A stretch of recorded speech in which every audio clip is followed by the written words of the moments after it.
Started. Welcome, everyone. I'm Christian Wagley, and I'm the coastal organizer in Florida and Alabama for Healthy Gulf. And if you don't know us, we're a nonprofit organization dedicated to the Gulf of Mexico and all of the waterways and the communities along its shores. And we're based in New Orleans, but I'm actually based in Pensacola and work on the west coast of Florida and along the Gulf Coast of Alabama as well. So it's great to see everybody. Great to have you joining us for this great event tonight with Chris Castro, and just a few little items about this evening and kind of how we're going to do things. The event will be 1 hour long. Hopefully we'll have enough questions to keep us going at the end, and Chris will take questions at the end. He's going to speak to us for about 30 minutes to start out, and then 10 questions at the end. Everybody is muted just kind of for the good of the order. So we do ask that you type your questions into the chat, which you can do at any time. If you think of something at some point during his presentation, feel free to go ahead and put it in there while you're thinking about it. So with that, just a little background on this.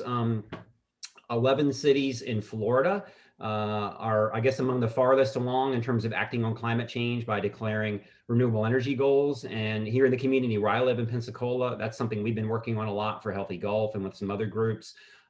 Working toward that goal. We have an interim goal now of 30% by 2030. So a little small step, but we feel like we can learn from what other cities in Florida are doing. And certainly Orlando is one of the farthest along with that. And certainly other cities in Florida and even small towns as well, looking to take that step in the near future as well. So with that, let me go ahead and work toward getting a proper introduction to Chris here.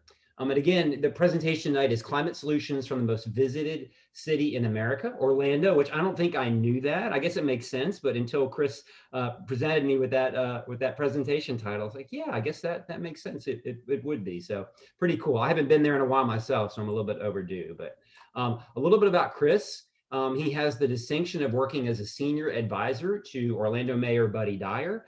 He's also the city's director of sustainability and resilience, and his work really covers a wide range from clean energy and sustainability to local food and more. I know he had a cool local food project, I think, some years back as well, which I've read about. He's a graduate of the University of Central Florida. He's spoken at more than 150 conferences and events, including the United Nations Summits, Vatican Youth Symposium, Smart Cities Connect, NASA Innovation Expo, Sustainopia, TEDx Orlando, and tonight here with all of us for Healthy Gulf. So Chris, we're really excited to have you. Thank you for being so gracious and giving us some of your time, and you go ahead and take it away. Well, good evening to all of those who've joined us on Facebook, on YouTube, and of course here on our Zoom platform. It's quite a pleasure to be here with you this evening. And again, Christian and to Raleigh, thank you all for the invitation to join Healthy Gulf for this important discussion. Again, as introduced, my name is Chris Castro, and I've had the privilege of serving here in the city of Orlando since 2014 and leading our Office of Sustainability and Resilience. And we'll get into some of that. Tonight's presentation really is intended to help demystify what local governments can do to address the climate crisis and what cities like Orlando are prioritizing to really reduce our emissions, get us to zero carbon economies by 2050, and hopefully encourage and inspire other cities and counties across the Southeast United States to follow suit. There's a lot of investment to be had, a lot of jobs to be gained, improvements of our quality of life. There's so much good that we can be doing in achieving and in striving towards these clean energy commitments. And so I'm looking forward to diving into that further. So just really starting out with the city of Orlando's history in this space. I mean, this is something that we've been doing for over a decade now. Mayor Dyer launched what's called GreenWorks Orlando back in 2007. And at the time, you can imagine cities didn't even have sustainability or resilience in their lexicon. I mean, it was very much on the early stages of this movement that we're seeing and witnessing today. But Mayor Dyer started to realize that in order for us to sustain our growth and sustain the economic development that we have in Orlando, that we really needed to look differently at how we grew in Orlando and really looked at the triple bottom line as that founding framework. How do we become the most environmentally friendly, socially equitable and inclusive, and economically vibrant cities in America? And that became the charge behind GreenWorks Orlando. today, Greenworks has evolved into a full-fledged Office of Sustainability and Resilience. And we have really become this internal consulting firm. That's the best way to describe it, quite frankly. We help all of our departments and divisions within the city, so police and fire, streets and stormwater, planning, permitting, economic development, you name it. In fact, there's been a study, and last year we touched, actually the year before last, we touched over 92% of the city operations with various programs and policies and initiatives that we had been working on. And equally, we work across the entire community at supporting our utility, our airport, our academic institutions, the business chamber and our community there, our residents, of course, the transit authority, and many, many others, and helping to create this culture of sustainability and resilience across the city. And it has, over the course of the last decade, become a really big part of our growth, right? Orlando's been in the shadows of our theme parks for decades. And there's been this camaraderie, this interest amongst our entire community to really redefine the future of Orlando and make it a city, kind of the other half of the city that a lot of people don't get to witness. So I started out by saying we're the most visited city in America. And back in 2019, at the end of that, we had nearly 76 million people come to Orlando in that 1 year alone. And even during COVID, when we had this global pandemic, we had over 35 million visitors. I found that shocking that we still hit about 50% of the travelers in a global pandemic year that was impacting the entire world. That just goes to show how critical tourism is and the tourism economy is for our city. So in short, we're one of the fastest growing cities in the country, third or fourth fastest growing MSA in the United States. We are seeing about 1,000 people per week move to our region, and we are the most visited city in America. So we have a number of these growth problems. But again, back to that notion of how do we sustain that growth? That's where Greenworks really comes into play. And as you can see there, Greenworks has these 7 key areas of focus: clean energy and green buildings, local food systems and zero waste, livability and clean water, and of course, our transportation sector. And so our job is to develop policies and programs that really accelerate the goals that have been co-created with our city. The other thing that I think is important to acknowledge is the alignment that our local efforts have with the global goals. You may or may not be aware of the Sustainable Development Goals, these 17 global goals that were enacted back in 2015. And ultimately, these are the Rosetta Stone to move humanity in a better direction, one that eradicates poverty, that eliminates inequalities, and of course, protects ourselves from the threats of the environment that we're facing and climate change. And so we've done a pretty concerted effort at aligning all of our work in Greenworks with the SDGs. And in fact, we have our first voluntary local review, or what's called a VLR, which is a formal document submitted to the United Nations at how the city of Orlando is contributing to these global goals. And so the more that we tie back to these, unifying frameworks, the better that all of us will come out of this current economic hardship in a greener and more equitable way. And I think that's a big focus of the SDGs. So back in 2014, I was really the only person working full-time in the city of Orlando as the mayor's advisor for this work. He really gave me the charge to really start to move this agenda forward. And over the course of the last 7 years, one thing I've been very successful with is building a team, an incredible team of leaders. And everything that I'm going to show you today is co-created with my team. We have now about a dozen or so staff that are working in the Office of Sustainability, some that are grant funded, some that are funded by enterprise funds like our solid waste division in the city, and some that are general funded. But ultimately, we've become that in-house consulting firm supporting the mayor in accelerating towards those goals. And as it relates to a pathway, as cities, we do a lot of planning, and we think out into the future about how certain investments may impact public health or the environment or our economy. And I think it's critically important to highlight a couple of those plans. So at the top left, Greenworks started, like many smaller cities around the country that are just getting underway with sustainability, we looked internally. We lifted the hood under our own car, so to speak, and we started to look at how can we minimize our own environmental impacts? Where can we save taxpayer resources and be more efficient? And at the same time, how do we help to improve overall economic vitality of the city?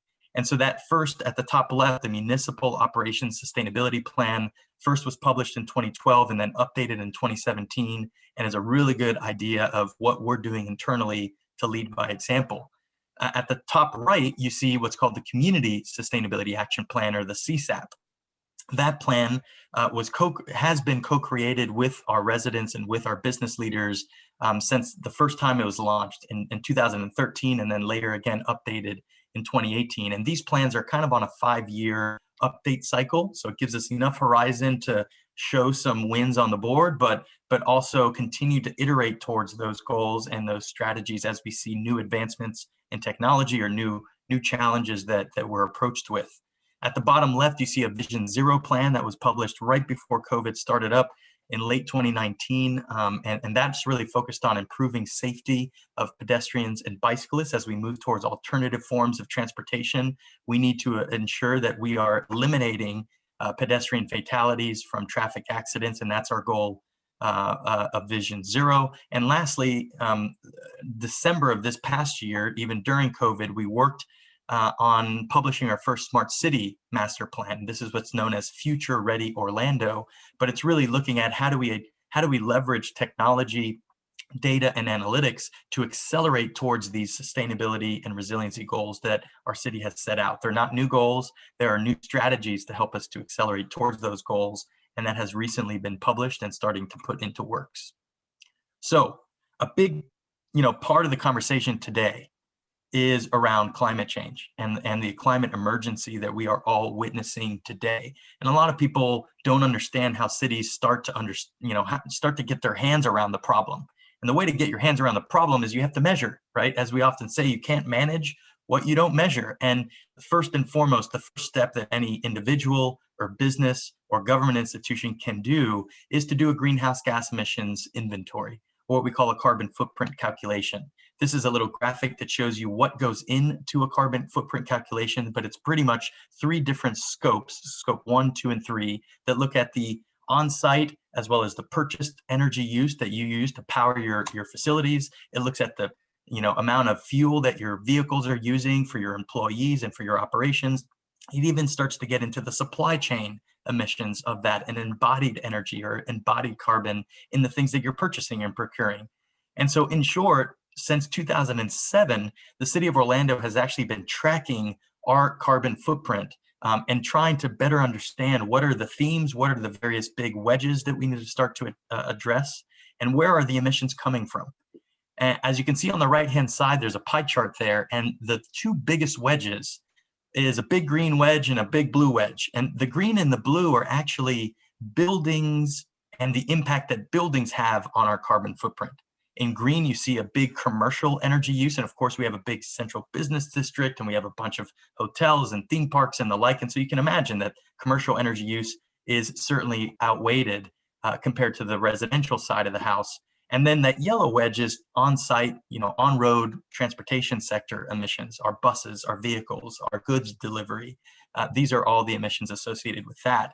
What was fascinating to me in first doing this is that 70+%, actually close to 3/4 of the overall emissions associated with Orlando were coming from buildings. They were coming from buildings using on-site gas for cooking or for heating, and primarily the electricity that we were buying to power our buildings.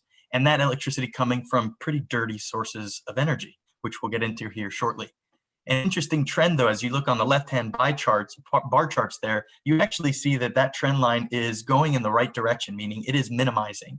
And that's exciting because since 2007 to now, we've seen about 20% of our greenhouse gas emissions reduced, total CO2e, while we've grown the economy at a 2 to 4% clip per year, depending on whether we're in a pandemic or not. And I think that's really important to note, that we are starting to see the decoupling of economic growth and carbon intensity. That's been the big conundrum that cities and states and countries around the world have been asking themselves, is it even possible for us to continue to grow our economies around the world, continue to prosper with jobs and high wage opportunities, and at the same time decouple ourselves from the carbon output that comes from that economic growth?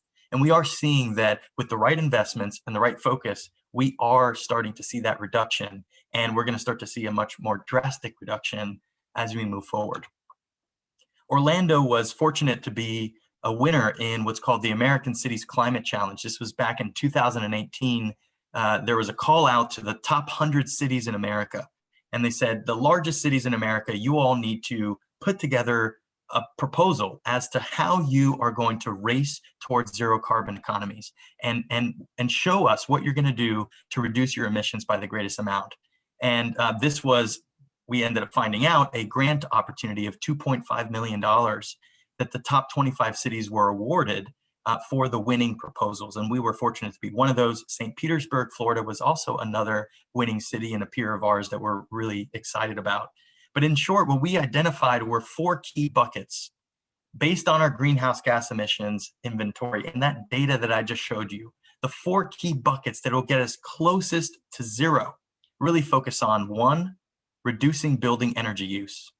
We need to do more around energy efficiency in our homes and our commercial buildings. It's the most cost-effective way to solve the problem. Number 2, we have to rapidly increase renewable energy, and we have to decarbonize the electric grid ASAP. And as you know, the Biden-Harris administration has come out with their commitment of a carbon-free electricity grid by 2035. That's less than 15 years to this date, people. This is a big deal. Third is, well, we can't solve this problem if we don't improve alternative forms of transportation. We have to reduce vehicle miles traveled within our cities. We have to start to enable alternative forms, micromobility, rideshare. We all know all of this stuff, but we have to do other creative things to get people to really start to migrate towards those uses. And lastly, we have to electrify our vehicles and our buses and all of those transportation sources that move people and goods around our communities. If we really do our part to get to zero for all 4 of these buckets, we will achieve the goals that were set out in the 1.5 degree commitment of the Paris Climate Agreement. And so the idea is, let's prove these models, let's show success stories where they're at, and let's start to scale this and replicate all around. Now, before I dive into the specific strategies, I did want to underscore that we have these 3 themes that we look at, almost 3 lenses that we look at when we're developing a new program or a new policy in Greenworks. Those 3 themes include: 1, social equity, and addressing a lot of the racial and social challenges that this country has faced, and the burdens that a lot of these disadvantaged communities have been, realizing and living with for far too long. And in order for us to move into a sustainable future, we have to move into a future that's sustainable for all. And so equity is first. Secondly, it's around climate resilience. We know that we are going to witness climate change impacts today and into the future. The question becomes, how impactful will those be? And can we mitigate the worst of the extent? And so we have to start to look at it from that lens. And the last one is this concept of smart infrastructure, and how do we use technology for our benefit to get closest to this goal.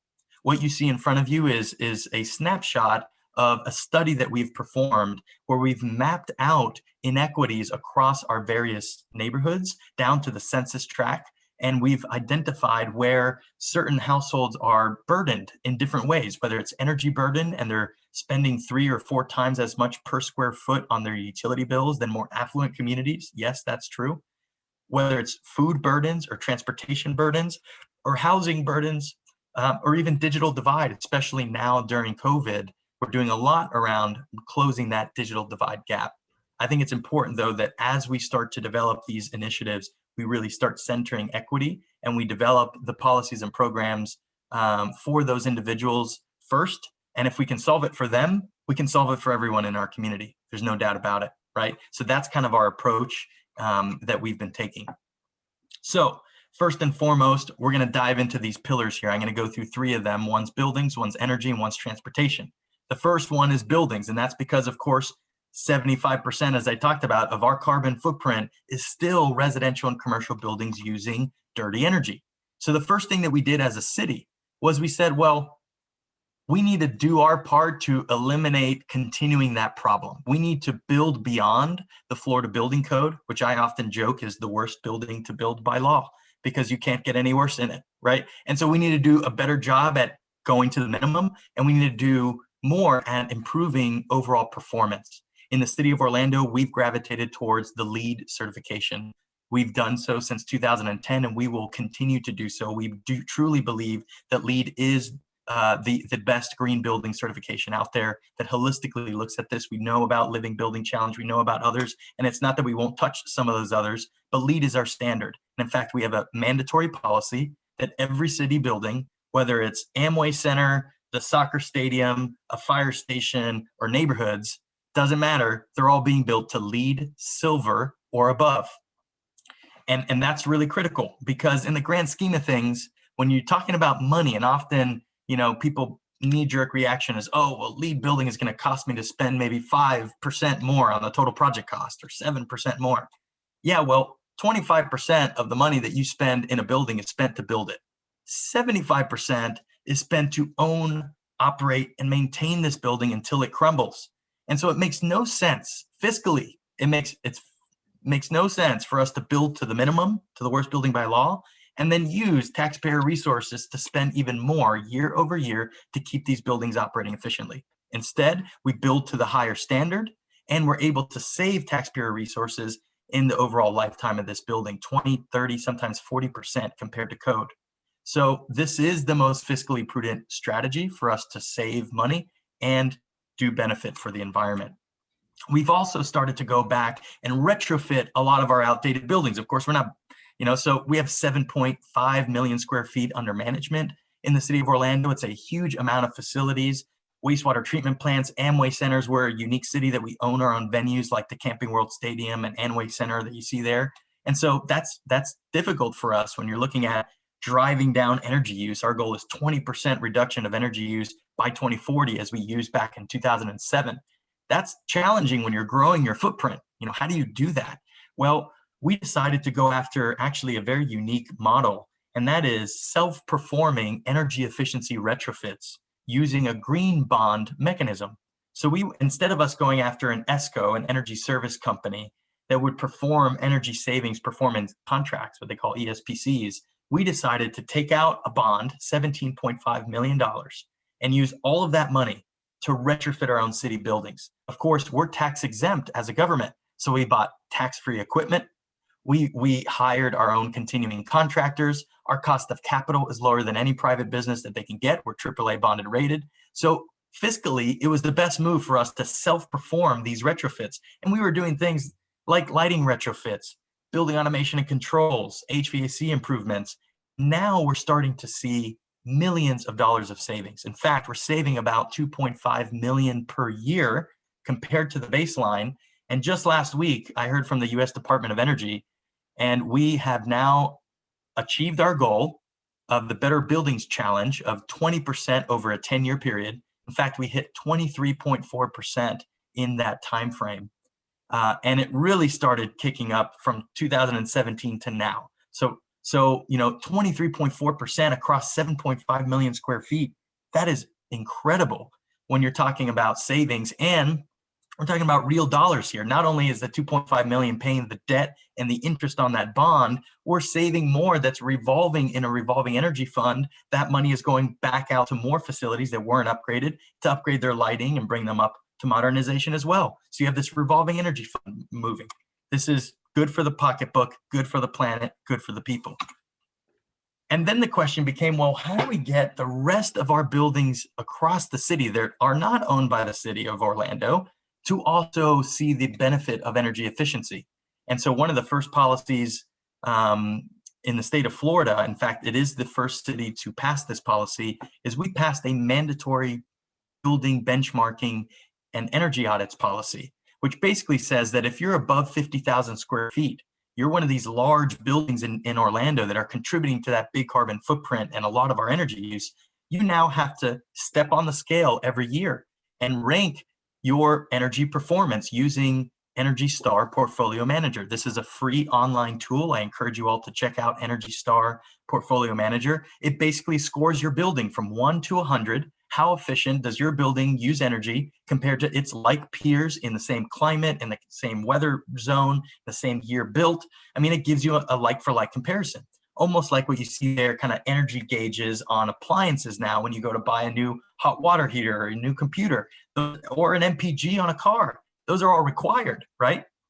Why are we not requiring that we disclose of our utilities in our homes or our buildings when they happen to be the second highest cost to live and work in these places? I mean, it's a big deal, and transparency provides a healthy market, back to the free market principles, right? And that, by the way, aligns very well with a lot of our conservative peers. And so we have now enabled this to where we have annually about 1,000 buildings that are reporting their energy, their greenhouse gas footprint, their water use. And we're now able to get this data, make it publicly available, and are deriving analytics in terms of where we should be targeting our programming and our focus for reducing energy over time. That bottom right graph there at the bottom shows that hotels in Orlando give the biggest amount of greenhouse gas emissions from a site and source perspective. Who would have thought? Well, you know, that kind of makes sense. I mean, we're the biggest hotel market after Vegas in the country. And so you better believe hotels have a big footprint and they're not as efficient. And so there are ways in which we can really support them. Office buildings come next, right, as the next big opportunity for savings. So anyways, that policy is an important best practice that is now being shown across the country to drive a market for energy efficiency. Because once you know where you're at, I'm a 30 out of 100. The question becomes, well, how do I at least get to the national average so that I'm not wasting money and sending it to the utility, but I'm taking that money and I'm pocketing it for myself and my shareholders?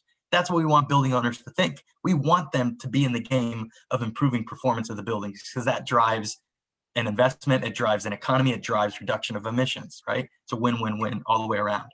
And then financing, right? We have to think about how cities historically haven't been in the game of and unlocking capital and financing for our residents and businesses, but we are. And now you're starting to hear things about PACE, Property Assessed Clean Energy, or one of my favorites is the nonprofit SELF, Solar and Energy Loan Fund, started here in St. Lucie County in the state of Florida. Now they're operating almost statewide, and they're a nonprofit that provides low interest loans to low and moderate income households. By law, they have to give 60% of their money because they're a CDFI. And now we're seeing hundreds of thousands of dollars per month in loans going out to people who may have never been able to patch the hole in their roof, or may have never been able to upgrade their AC system because, basically they don't have the resources in their paycheck to paycheck, right? Now we have tools that we've enabled to support our residents through that journey.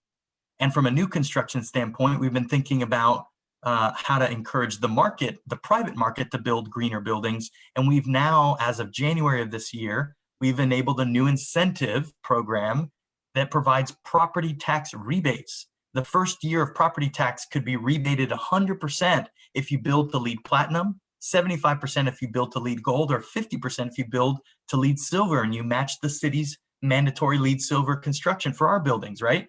And so think about that, as a way for us to take incremental tax increase.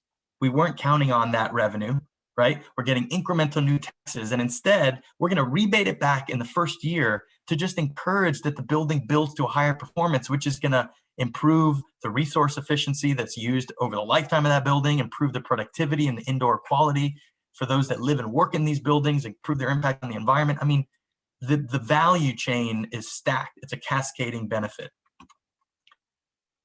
So, and if anybody's interested in resilience hubs, ask me a question about it later. For the sake of time, I'm going to keep moving because there's some cool things on resilience hubs that we're about to get working on. Clean energy now. I know this big topic was about the Ready for 100 strategies. I think it's important you all see the full picture. So I started with buildings, but I'm pivoting now to supply side, right? And that's the big second bucket that I talked about earlier, right? Increasing renewables. Now, Orlando, you probably are aware, we have a municipal electric and water utility, OUC, the reliable one. OUC is a very diverse utility. It's fully integrated, provides generation, transmission, distribution, meters, sail, all of that. And ultimately, it's very diverse in its generation mix as well. It has one of the youngest coal fleets in the country. And I don't say that being very proud. I say that because it's an important point that I'll bring up here in a couple of slides. But ultimately, we're still using coal, natural gas, nuclear that is being wheeled up from South Florida, and a growing portfolio of clean energy strategies as well. Now, I think the big move that Orlando made back in 2017 was actually putting our stake in the ground and adopting 100% renewable energy policy for the city. Yes, we do have a state preemption bill that was just passed in both houses. We don't know if the governor is going to sign it or veto it. And so there's a lot of concern, and I'm getting questions almost every hour about how this is going to impact our ability to hit the goals, or even the state of Florida. I want to underscore that regardless of whatever that policy says and does, we as local governments have the ability of controlling our own destiny, at least for our own operations, at the very minimum. And so moving forward with committing to that 100% renewable policy, even for your city operations, is a laudable goal that everybody should be pushing. Okay, what that's going to do is create a market indicator that we are moving in that direction, and that those that aren't are basically laggards that are going to fall short. So we did pass policy for both city operations and citywide. And our goal is that by mid-century, Orlando is powered by 100% clean and renewable energy sources citywide. Every city, building, every resident, every hotel, every theme park that is within our limits, powered by that clean source of energy. Now, the big question becomes, well, what does OUC think about that? Because although they're owned by the city, they are separately governed and they have separate staff. And it's an interesting dance. And we have a fantastic relationship with OUC. Over the years, that has only strengthened. And I'm happy to say that during COVID and prior to that, they had already started on an effort to really look at their integrated resource plan, their scenario forecast out to 2050. And of course, we had set our flag in the ground wanting to move to 100% renewables. And as a result, they were questioning, well, is that possible? Can we get there, and how?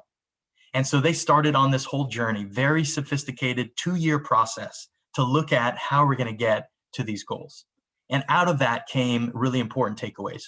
This was just published, by the way, in December of 2020. So we're just we're 4 or 5 months into this. First, OUC came out to the public with a bold goal to commit to net zero carbon by 2050 without offsets, and intermediate CO2 reduction targets in alignment with the science-based targets. That is 50% reduction by 2030, 75% reduction by 2040. Secondly, they came out with a commitment to end coal-fired electricity generation in Orlando no later than 2027. I talked about how we have the youngest coal fleets almost in the country. The most recent one was built in 1996. These things are less than 30 years old, and we will be shutting them down far before their useful life. Coal plants can go 50, 60 plus years. This thing can go into mid-century if we wanted to have those 2 coal plants keep running. But because of our commitment to sustainability, because of our community's priority on climate action, OUC came out saying we're going to end coal. That was the biggest move, I think, that came out of this IRP. And what's going to replace that is renewables, storage, electric vehicles, and demand-side energy efficiency resources to hit the goal. And I will certainly share the link to their full plan for you guys to dive into that in the future. Now, once we make these commitments, the next question becomes, okay, well, where are we going to install all this solar, and where's the best potential? And so we started a journey in 2018 to start looking at mapping the entire rooftop solar potential for the city of Orlando. Today, we've worked with Google and their Project Sunroof tool. We've worked with the National Renewable Energy Lab, and we've worked with GreenLink Analytics. 3 of these firms, all 3 of them, have helped Orlando to really understand our potential. And what we've identified is that 92% of the rooftops in our city have the ability of landing solar economically viable. And we anticipate about 370 megawatts of DGen or rooftop solar in Orlando by 2050. Right now, we have a little over 30 or so megawatts of DGen within the city. So you're talking about almost half of all of the solar in Orlando's history needs to be installed every year between now and 2050 to hit that goal. That is an incredible amount of solar. It's an incredible amount of investment. It is an amazing amount of jobs. Talk about the clean energy economy. That's where we're going. So we started to map out, all of this. And the next slide you'll see is of a couple of rooftop solar projects that we have installed during COVID. These are all projects that happened in 2020. And they happened because we used the actual analysis of the rooftop solar and went down to the top most viable rooftop solar projects that the city of Orlando owns. And now we're starting to land rooftop solar. So check this out real quick.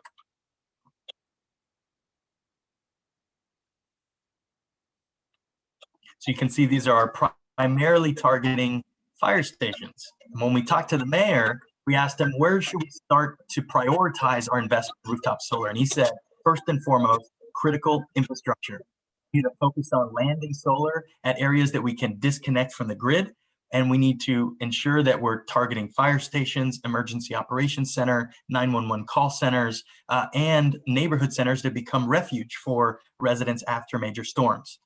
The other big campus we're working on now is the Fleet and Facilities campus. This is an entire 10-acre complex where we manage all of our vehicles and vehicle apparatuses. So major critical facility. You can see there's a 420 kilowatt carport or rooftop system there. And on the right are some schematics of a solar carport that we are going out to bid for here in the next couple of weeks. And the legal right now, just getting finalized, but there will be an RFP that goes out to the street to basically build a carport at the site that you see there on the left that will shade vehicles there on the ground floor. It will also provide raceway conduit to electric vehicle charging stations. And so we'll be adding 33 stations. This will be our EV lot that will be powered by solar. And that additional 250 kW, by the way, will make the entire 10-acre complex the first net zero campus of the city of Orlando, exporting power on a daily and a monthly basis. So really exciting growth going on there. You probably have heard of the solar co-ops. These are mechanisms that we've invested in, primarily partnering with Solar United Neighbors of Florida to help our residents access more rooftop solar choices and get preferred pricing as a result.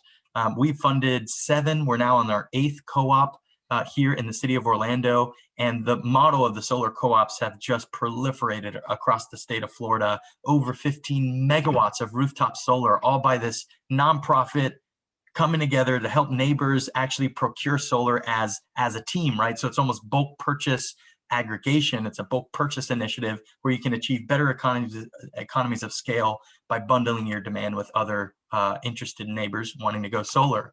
And in Orlando, we've seen hundreds of rooftop solar projects as a result. So I encourage you all to check out solar co-ops. They're a great low-cost way to start getting your community educated and interested in solar. And now every year we host a co-op. We have 200, 300 people sign up. There's already 62 people signed up, and we just opened it on Earth Day. I mean, there are people and it's going to be open till the end of the summer. So people are able to sign up. They can get access to education and literally handhold them through the entire process. And at the end of the day, if they don't want to go solar, no harm, no foul. There's no requirement. They don't have to go solar if they don't want to. And then the question becomes, well, what about everybody moving into apartments? And what about if I have a beautiful oak that's shading my rooftop? I don't want to take out oak trees to put up solar panels. That is the wrong message. Please understand that. What we are doing to support those residents is building out community solar farms. So these are your larger scale solar facilities. This one's actually on a coal ash landfill. So where we are dumping all of that byproduct of burning coal. Now we've capped it. We've lined obviously a bunch of PV there. And we just this past summer, even in June of 2020, we brought on another 108 megawatts of utility scale solar onto OUC's grid. This is a sizable addition. We really had less than 50 megawatts before this. Now with this addition, we're up to over 150 megawatts across the territory on the utility scale side. That's not even distributed generation or rooftop solar. But you're starting to see these big solar farms go in across the state of Florida. And they're going in not because these utilities want to save the planet. but it's literally because it is the cheapest form of new power generation in 2021 in the state of Florida without state subsidy. Every utility will tell you they are the cheapest form of power generation that we can grow. And that's a good problem to have for us, right? That's a good thing. If the utilities are saying, man, renewables are the cheapest way for us to meet load, go at it. Go at it. That's the good problem to have. And let's move as quick as we can, right? We don't have the time. The last thing I'll say is on, some of the innovative applications of renewable energy. And we have been pioneering photovoltaics. We're actually a national test site for the National Renewable Energy Lab for NREL. And we're testing photovoltaics on all types of lakes and retention pond water bodies. There's over a megawatt of floating solar installed in the Orlando region. And we even just installed at the Orlando International Airport. So the next time, Christian, you come and you visit, you can go to some of our great entertainment facilities. You'll see that we have floating solar showcased front and center at the airport. And you can see you'll be on an autonomous tram. You'll be seeing floating solar. I mean, you'll be in that experimental prototype community of tomorrow that Walt talked about in the 70s, also known as Epcot. We're starting to move into that city of the future concept at the forefront of innovation and sustainability.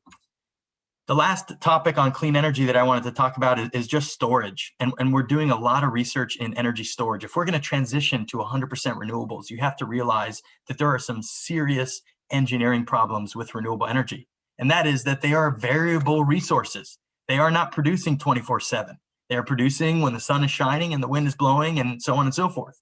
But we need power 24/7, 365. And so we're not afraid to realize that that's a conundrum that we have to work on. And part of that is testing different types of energy storage solutions. You hear about lithium ion left and right. We have those technologies, and I think they're important for certain use cases. Vanadium redox flow batteries, what we call VRFs. These are another type of battery that we're testing as well. And most recently, we are testing green hydrogen, actually producing hydrogen from floating solar. So floating solar array, powering an electrolyzer, that electrolyzer taking water, splitting it into hydrogen and oxygen, storing that hydrogen gas, and then using a fuel cell later to produce that electricity. And the idea here is, how do we balance lithium, vanadium redox, and hydrogen as storage solutions to help meet intermittencies that renewable energy like solar present, right? When there's a lot of cloud cover in Florida as well. We have to realize that. And so as cloud cover comes over, you're going to see production drop at those solar facilities. How do we use hydrogen as a way to actually true up that generation so that the utilities can use it as a reliable, dispatchable energy resource compared to what they see it as now, which is a variable resource that is eroding their peak load, or at least their load in the middle of the day, but they're not banking on it as a reliable resource. And we have to change the mindset. In order for us to do that, we have to ensure that these storage technologies are tried and true and proven and commercialized and viable economically. And we're getting very, very close to that. Year over year, that is starting to really come down. And I think a viable 100% renewables future is within our horizon. So I think for the sake of time, Christian, I'm going to take a pause there. I was going to get into electric vehicles, and if you have a question about EVs, I'm happy to touch it. But for the most part, I'm going to quickly just get to my last slide here and turn it back to you to see if we can enter into some Q&A. Sure, this is so exciting. And I mean, we could talk about it all night because I think we're all really into this stuff. So I'm going to start with a question from actually a longtime friend of mine, Ingrid, who lives in the Orlando area, and she's asking. Actually, we'll do it a two-part question. Asking, first of all, what's the biggest obstacle or barrier to you meeting your goals? Inertia. I think we have a significant amount of inertia behind us in the status quo. That is, as we're trying to transition and build these solar facilities and the like, we got to realize that we are still heavily dependent on fossil fuels. And for us to make a drastic reduction on that is going to take, a different level of investment and a different level of ambition, not just in Orlando, but across the region, across the state, across the country, to continue to drop the price point of these technologies, to continue to make them an economic no-brainer, the way that these utilities are seeing it today. I think that's probably the biggest challenge. is the inertia behind this whole issue. Yeah, sure. People often point to funding. I personally don't think funding is an issue. I think there's plenty of money to solve this problem. The question becomes, what's the business model? Can we change OUC's business model to actually be healthy financially while solving this problem? And we're starting to think differently about that. So OUC doesn't just sell kilowatt hours anymore. They actually have chilled water as a service. And the entire downtown Orlando CBD that you see there, we have a district cooling system, meaning all of those buildings, the vast majority of them are cooled off of chilled water that's cooled at a central cooling facility and pumped around almost like district energy. You probably hear about district steam or district heating. This is a district cooling. It's the most efficient way to cool these large buildings. So they're selling chilled water, not kilowatt hours. We also now have a service where they're selling lighting retrofits for commercial buildings. So if a building wants to do a full upgrade for their entire 16-story building, they don't have to spend $0. They can spend $0 out of pocket. OUC will come in, replace the lights, use the savings of the lighting retrofit to pay themselves back until 5 years comes by where the full savings have paid off the investment, and the owner keeps the light and they keep moving forward. I mean, those are service offerings now that the utility is embedding into their business model to stay whole and healthy. Because, by the way, we get a lot of money from OUC at the city of Orlando to keep our taxes low and our services high. We are dependent. It's a very big revenue stream for the city of Orlando. And so we want to keep OUC whole while we transition to 100% renewables, right? We can't just completely move away from that business model. So that's going to be important, is to change the business models around how we go about providing these services, especially on the utility side. Does the mayor have ultimate authority over OUC, or is there some type of other separate body that guides them, or it does? Good question. Yeah. Great question. So there are different municipal utility models.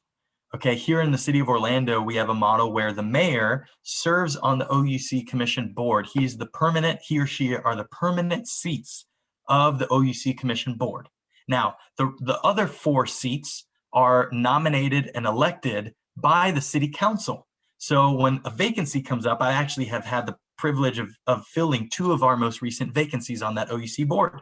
What happens is I get a contact by the mayor, and he says, hey, we have a vacancy coming up. I need you to look into possible nominations. We pull together some good nominations, obviously, that have alignment and interest with our sustainability and climate goals, of course, that have high interest in help, in kind of supporting the city and understanding the business model.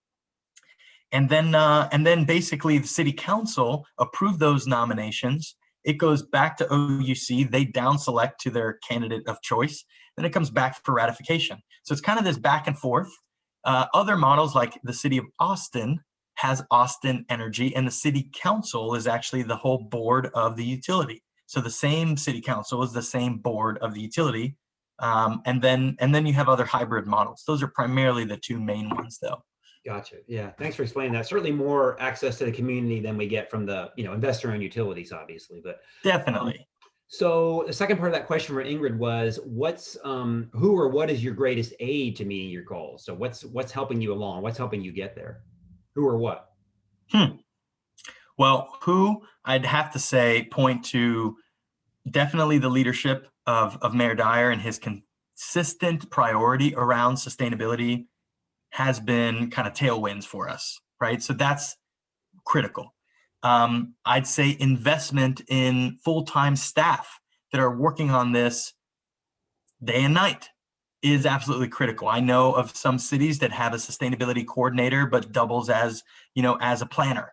And so their full-time job is not thinking about policies and programs for sustainability. It's full-time, it's focused on planning, and I do these other programs here on the side. If we want to get serious about this, if we want to find efficiencies and save money for our community, if we want to really address the climate crisis, we need to dedicate full-time people to it.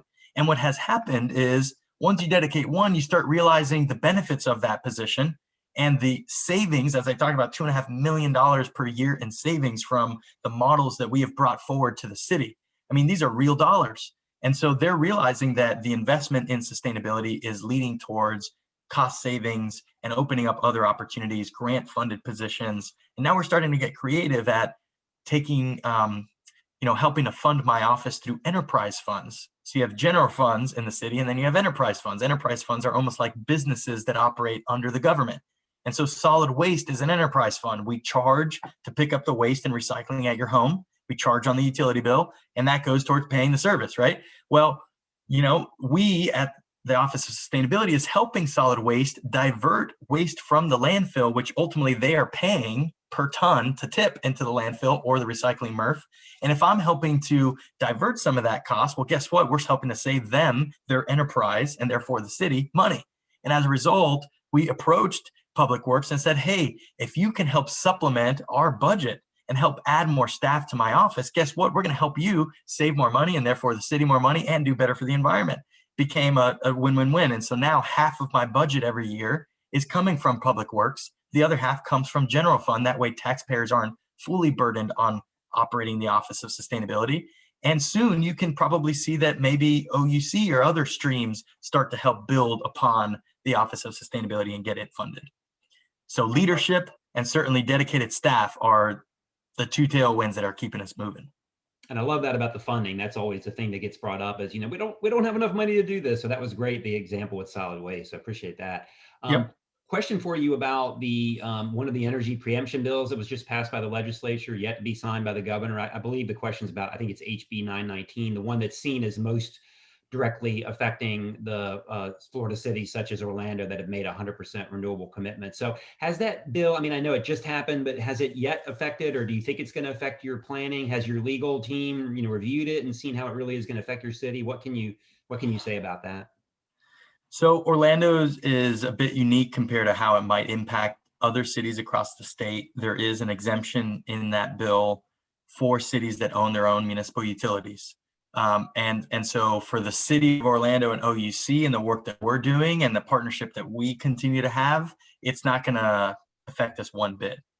But for me, it's not good enough for Orlando to be kicking butt and leading by example and doing all these great things and hitting zero, and the rest of our cities and counties surrounding us still lagging and still polluting. Like that doesn't move the needle for me. Like it's great for Orlando and yay, my boss is happy, check. But intrinsically, that does not move me. And so I'm certainly torn by this policy. And just so you all are aware, a big reason why this was originally introduced was to get ahead of what they call building electrification policies, which are starting to happen all across the country in areas where heavy heat loads are dependent on gas. And in order for us to fully decarbonize and hit zero, you got to move away from gas for cooking and heating as well. And so cities are now imposing building electrification requirements where new homes that are built or new buildings that are built cannot have gas hookups. They have to be fully electric so that electric one day is powered by renewables and bam, you have a fully decarbonized grid and building. And so that was the reason for the introduction. And it started to pivot and pivoted and pivoted and pivoted more because our gas load in Florida is very small. We primarily are an electric heat state because we primarily are a cooling state, not a heating state. It might be a little different up there in the Panhandle, Christian, sometimes throughout the year, but we're primarily cooling. As a result, 1 in 25 homes in the state of Florida have natural gas hookups, and only 1% of the natural gas consumption in the state goes towards heating. So it is a fraction. It is such a small piece of the puzzle, but the legislatures really wanted to get ahead of it.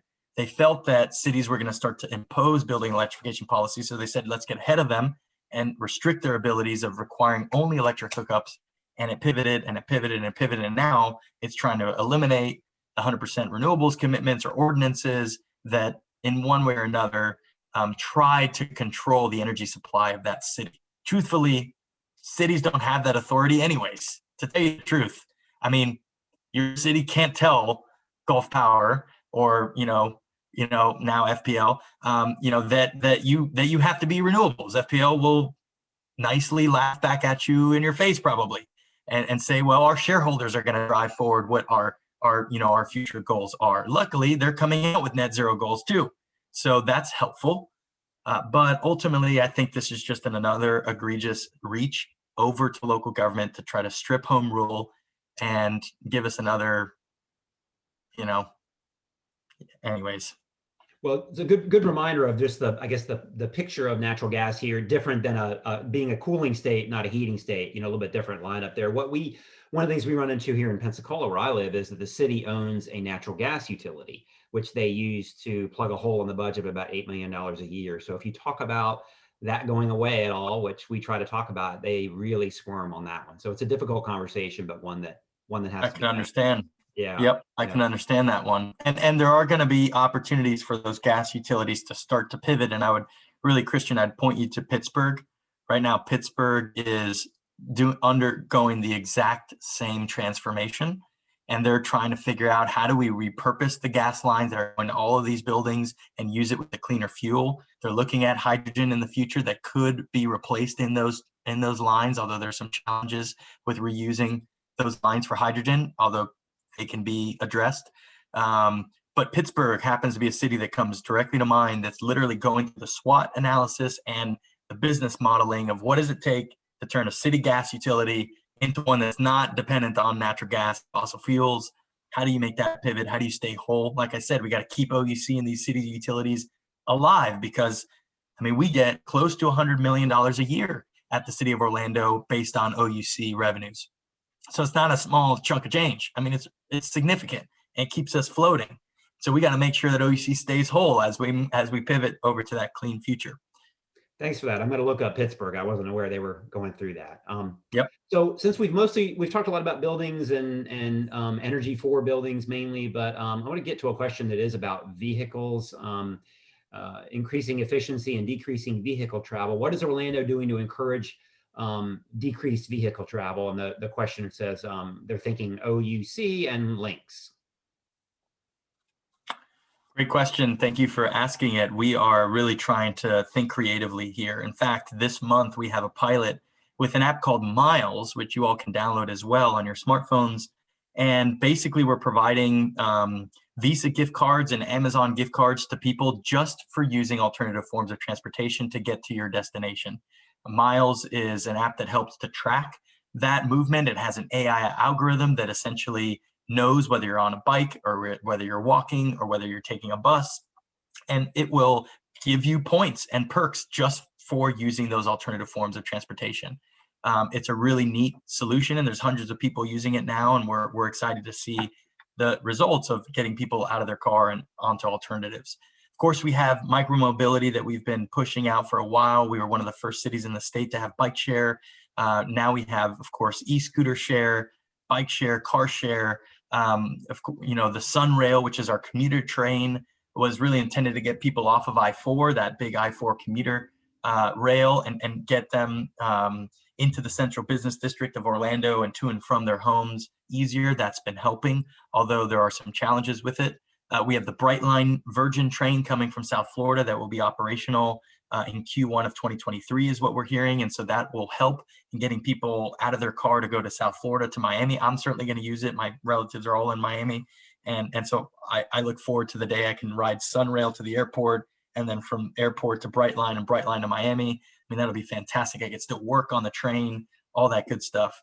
And then we're getting kind of, futuristic here. So we have launched an autonomous electric shuttle here in Orlando. We have operational, several of those shuttles operating in South Orlando in a community called Lake Nona. It's been very successful, and we're excited to start to expand its territory to things like the airport and other neighborhoods. So we're testing on that. We have a downtown bus rapid transit system, BRT, which is fully funded by the city of Orlando, by the way. It's a free service for residents and visitors. Several miles throughout downtown, in and out of surrounding neighborhoods as well. Many of those neighborhoods being transit dependent neighborhoods. So I think that's a good thing. And one of the big moves that I was going to show you earlier was the pivot over to fully electric zero emission buses for the BRT. Our goal has been by 2025 to be zero emission, but we think we can hit it actually by the end of 2022 based on our growth. We got 2 big grants we landed the last couple of years, and now have 14 electric buses out of the 20 that are operating through that BRT. We think we can get the next group, the next 6 buses here over the course of the next 18 months, at least locked in. So we're starting to move in that direction. And then, the last exciting, interesting, futuristic solution that we're starting to toy with is what's called urban air mobility, also known as air taxis, or, some of you all probably watched the Jetsons back in the day with flying cars. But there is a technology that is an electric vertical takeoff and landing vehicle. We call it eVTOL for short. And we will be the first city to build a vertiport. These are airports for these urban air taxis. And we're in talks with Tampa now about basically being the first corridor to have these operating. We're already, talking about how it could travel from south of Orlando into downtown. And, and I do think that eVTOL is going to play a role in the future.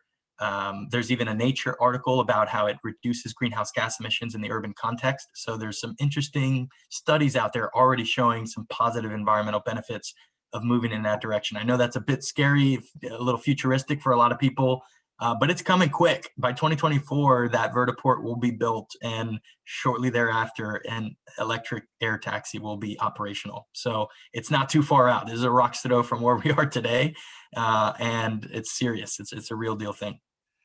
That's incredible. In contrast, I still have my 23-year-old Bianchi touring bike that I ride most every day here in downtown Pensacola. So there you go. Yeah. We had a lot of great questions. I'm sorry we couldn't get to all of them, but I'm really appreciate everyone being on here tonight. It's really enjoyable.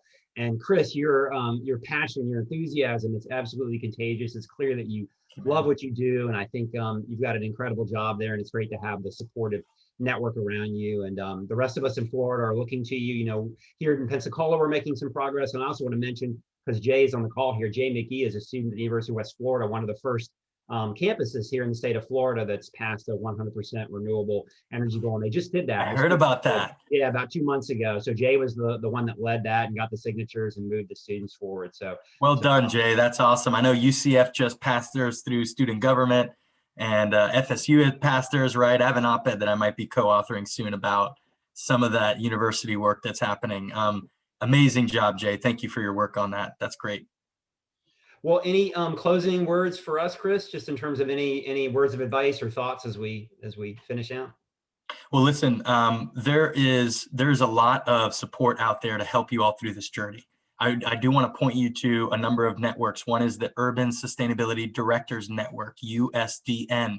There is a Southeast sub-network of that called the Southeast Sustainability Directors Network, SSDN. And there's even a Florida Sustainability Directors Network with about 55 cities and counties now, with a sustainability coordinator, manager, director. And we meet monthly, and we're sharing resources, and we're working together on these joint letters. This is too hard to do alone. And luckily, there's a foundation of city peers of mine that are working together to support those that are just getting into the game, or even those that are 10 years ahead of us. I mean, we're all collaborating. There's a tremendous amount of resources. Sometimes grants come through those networks as well, so funding opportunities come out of it. And don't hesitate to find me on LinkedIn and other platforms online. I'm quite active on those. I try to use those as a megaphone to educate and inspire others to replicate what we're doing here in Orlando. There's really a good amount of traction going on. And yeah, don't hesitate to reach out. I mean, we're all in this together. So appreciate the time to share this with you, and let's keep up the good work. We need everybody, all hands on deck. Very good. Well, you've been so generous and so gracious with your time, especially with a little 4-year-old daughter who's patiently waiting for her father. So thank you so much for answering our questions and being so generous. And thank you again, all of you, for participating. I will follow up with everybody who participated with a link to the YouTube video and anything else related to this. And Chris, if you have anything else you want to pass on to them, feel free to get that to me, and I'll get it to everybody. And with that, I wish everybody a good night. So thanks again, everybody. Cheers. Thanks again, Chris. Take care. You got it. Bye-bye.